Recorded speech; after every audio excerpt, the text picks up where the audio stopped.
नमस्कार, स्वागत है आपका हमारे YouTube चैनल पर। रामलला की प्राण प्रतिष्ठा में मिलने वाले अक्षत का क्या करें। काफी लंबे इंतजार के बाद अयोध्या में प्रभु श्री राम जन्मभूमि पर राम मंदिर का निर्माण हो गया है, जहां 22 जनवरी 2024 को रामलला की मूर्ति की प्राण प्रतिष्ठा की जाएगी। देश ही नहीं बल्कि दुनिया के लोग इस दिन का बेसब्री से इंतजार कर रहे हैं और इसके साक्षी बनने के लिए अयोध्या नगरी पहुंच रहे हैं। देश में इस दिन को पर्व की तरह मनाने की तैयारी की जा रही है, जिसके लिए हर गांव, गली और घर में खास आनंद में न्योता भेजा जा रहा है। रामलला के प्राण प्रतिष्ठा के लिए राम भक्त घर घर जाकर नोते दे रहे हैं। इस नोते में अक्षत यानी चावल का उपयोग किया जा रहा है, जो कि बेहद ही पुरानी भारतीय परंपरा है। आइए जानते हैं कि क्या करें नोते में मिले अक्षत का। अयोध्या के राम मंदिर के निर्माण का काम तेजी से चल रहा है। दूसरी ओर रामलला की मूर्ति के भव्य प्राण प्रतिष्ठा समारोह की तैयारियां चल रही हैं। ऐसे में कोई घी, चीनी को कोई सब्जी अपने आराध्य को अर्पण कर रहे हैं, मगर सबसे खास सौगात रामलला के ननिहाल से आई है। भगवान के ननिहाल से 3000 टन सुगंधित चावल भेजे गए, जिसे प्राण प्रतिष्ठा के बाद रामलला का भोग लगेगा। नंबर 1, भारतीय परंपरा के अनुसार प्राचीन काल में लोग एक दूसरे के किसी उत्सव का, कार्यक्रम का न्योता देने के लिए अक्षत का उपयोग करते थे। अक्षत यानी चावल देकर लोगों को निमंत्रण भेजा जाता था। इसके लिए हल्दी में रंगे हुए पीले चावलों का उपयोग किया जाता था। हिंदू धर्म में अक्षत का विशेष स्थान है और कोई भी पूजा पाठ, अनुष्ठान या धार्मिक कार्य अक्षत के बिना पूरे नहीं होते हैं। भगवान राम की मूर्ति के प्राण प्रतिष्ठा में शामिल होने के लिए देश भर के लोग पहुंचने वाले हैं। इसके लिए राम भक्त गली गली जाकर पीले चावल देकर इस कार्यक्रम में शामिल होने का निमंत्रण भेज रहे हैं। इस प्रक्रिया में एक लिफाफे में थोड़े से चावल हैं, जिन्हें निमंत्रण माना जाता है। जिन लोगों के घर में रामलला की प्राण प्रतिष्ठा का निमंत्रण गया है, वह यह सोच रहे हैं कि निमंत्रण में मिले अक्षत यानी चावल का क्या करें। तो बता दे कि धार्मिक दृष्टिकोण से अक्षत का विशेष महत्व होता है और इसे पूजा पाठ व तिलक के मुख्य रूप में उपयोग किया जाता है। इसलिए निमंत्रण में आए अक्षत को अपने घर की तिजोरी में रख दे तो कभी धन की कमी नहीं होगी और भंडार भरे रहेंगे। वही इस अक्षत को मंदिर में भी रख सकते हैं। मंदिर में पूजा पाठ या तिलक लगाते समय इस अक्षत का उपयोग करें, जिसे सीधे भगवान का आशीर्वाद माना जाता है। नंबर 2, धार्मिक मान्यताओं के अनुसार कोई भी पूजा पाठ का कार्य हो, उसमें चावल का उपयोग जरूर होता है। हिंदू धर्म में धार्मिक कार्यों के दौरान तिलक लगाया जाता है, तो उसमें भी चावल लगाया जाता है।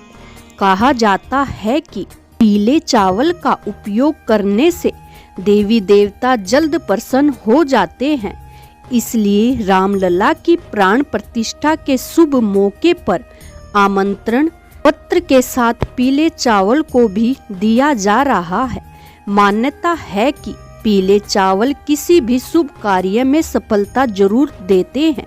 इसलिए रामलला प्राण प्रतिष्ठा के शुभ मौके पर भी अक्षत यानी पीले चावलों का उपयोग किया जा रहा है। राम भक्त घर घर जाकर पीले चावल तो दे ही रहे हैं, साथ ही वे आमंत्रण पत्र भी दे रहे हैं, जिसमें लिखा है कि आप लोग सपरिवार अयोध्या में जाकर प्रभु श्री राम की कृपा प्राप्त करें। साथ ही उन राम भक्तों के लिए भी लिखा है जो किसी कारणवश नहीं आ सकते तो वो जिस जगह पर भी हो शाम के समय अपने घर के सामने दीपक जलाए। इस दिन को ठीक उसी तरह मनाने की अपील की जा रही है जैसे सब लोग दिवाली के दिन दीपक जलाकर दीप उत्सव मनाते हैं। नंबर 3, चावल शुक्र ग्रह का प्रतिनिधित्व करते हैं, इसलिए शुक्र ग्रह से धन, वैभव, लक्ष्मी, समस्त भौतिक सुख सुविधाएं प्राप्त होते हैं। इसका लाभ लेने के लिए चावल को लाल रेशमी कपड़े में बांधकर अपनी तिजोरी में रखना चाहिए। ऐसा करने से मंगल और चंद्र दोनों सक्रिय होकर लक्ष्मी योग का निर्माण करेंगे। इससे घर में खुशियां आएंगी।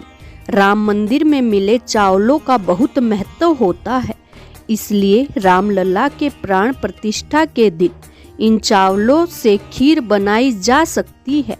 इसके बाद इस खीर को परिवार के साथ प्रसाद के रूप में ग्रहण करें और प्रभु श्री राम को भोग लगाए, दूसरे में भी बांटे।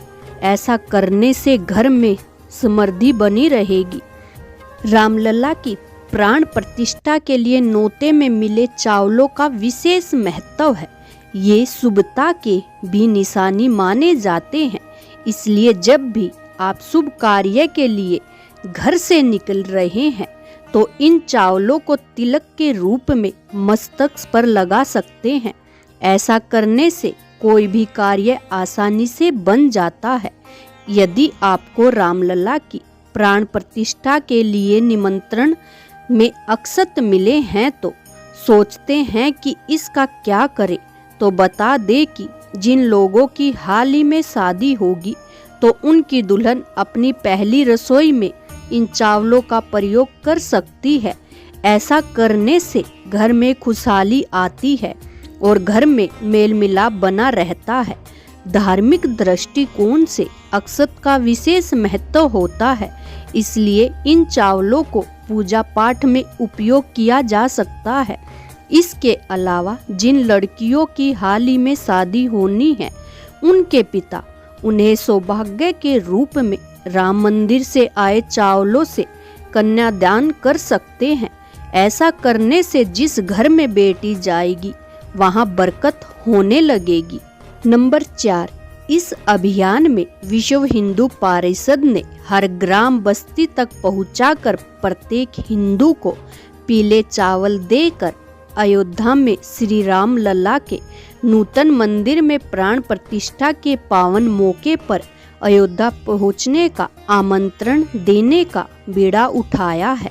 विपरीत में हिंदू समाज से अपील की है कि 22 जनवरी को श्री रामलला की नूतन मंदिर में प्राण प्रतिष्ठा होगी। प्राण प्रतिष्ठा में अधिक से अधिक हिंदू समाज को अयोध्या में रामलला के दर्शन करने चाहिए। जो लोग घर में रहे उन सभी को यह कार्यक्रम समूह में देखना चाहिए और मंदिर में भव्य आरती हो। उस दिन दीपावली जैसा वातावरण संपूर्ण नगर ग्राम बस्ती में तैयार हो। हर घर में भगवा पताका, रंगोली, विद्युत साज सज्जा, आतिशबाजी व दीपक जलाकर उत्सव का वातावरण बनेगा। श्री राम जन्मभूमि तीर्थ क्षेत्र ट्रस्ट में महासचिव चंपत राय ने बताया कि प्राण प्रतिष्ठा से पहले भगवान के सम्मुख अक्षत का पूजन होगा। अक्षत यानी जिसका सै नहीं, टूटा हुआ नहीं है चावल, और वो पूजित चावल देश भर में एक सिमट से अंतर्गत विपरीत होंगे। निवेदन किया जाएगा कि अंध उत्सव के दिन प्राण प्रतिष्ठा का कार्यक्रम अपने अपने मंदिरों में मनाए। नंबर 5, स्वामी राम गोपाल दास ने भी समझाया है कि अक्षत निमंत्रण क्या होता है। उन्होंने बताया कि अक्षत का शाब्दिक अर्थ है जिसका सै न हो सके। उन्होंने कहा कि भारतीय दर्शन में मृत्यु के पश्चात राम नाम सत्य है कहा जाता है। प्रभु श्री राम के रूप में मरने के बाद भी हम बने रहते हैं। उन्होंने कहा कि अक्षत आत्मा का ध्यान कराता है उन्होंने कहा कि ऐसा मंदिर जो कभी नष्ट न हो, निर्माण में भी इसका ध्यान रखा गया है। महामंडलेश्वर स्वामी राम गोपाल दास ने समझाया कि हमारा संबंध भगवान के अक्षत का है। जीव का ईश्वर के नित्य संबंध होता है, यानी ऐसा संबंध जो कभी नष्ट नहीं होता। उन्होंने कहा कि भगवान के साथ हमारे अनंत संबंध होने मंदिर के सनातनी होने का प्रतीक है, अक्षत है। धान के ऊपरी हिस्से से निकले जाने के बाद जो चावल बचता है, अक्षत में उसका उपयोग किया जाता है। कहीं कहीं हल्दी, सुपारी और तुलसी दल का भी प्रयोग किया जाता है। उन्होंने समझाया कि गोस्वामी तुलसीदास ने भगवान श्री राम को दही भात खाते हुए देखा था, इसलिए इसे महाप्रसाद भी कहा गया। उन्होंने कहा कि अक्षत के माध्यम से जो न्योता दिया जा रहा है वो ईश्वर की अंतरात्मा का प्रतिनिधित्व कर रहा है। धान का ये हिस्सा धनता की ओर ले जाए, इसकी कामना की जाती है। शादी विवाह में भी धान का इस्तेमाल है ताकि धनता बनी रहे, इसलिए अक्षत के माध्यम से निमंत्रण दिया जा रहा है। इस तरह राम मंदिर की प्राण प्रतिष्ठा का न्योता सिर्फ प्रधानमंत्री नरेंद्र मोदी को ही नहीं दिया गया, बल्कि आम श्रद्धालुओं को भी अक्षत निमंत्रण के माध्यम से इस कार्यक्रम से जुड़े रहेंगे।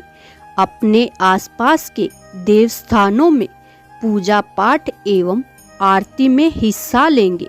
पुराने काल में भी अक्षत के माध्यम से ही लोगों को शादी ब्याह तथा अन्य कार्यक्रमों का निमंत्रण दिया जाता था। कार्ड के साथ भी अक्षत भेजे जाते थे। अक्षत के चावल पर्व, त्योहार और पूजा पाठ के दौरान भी इस्तेमाल में लाए जाते हैं। इस वीडियो का उद्देश्य मात्र आपको बेहतर सलाह देना है। इस संदर्भ में हम किसी प्रकार का कोई दावा नहीं करते हैं। आशा करती हूँ कि आपको यह वीडियो अच्छी लगी होगी, और यदि आप भी प्रभु श्री राम के सच्चे भक्त हैं तो कमेंट में जय श्री राम लिखना न भूलें।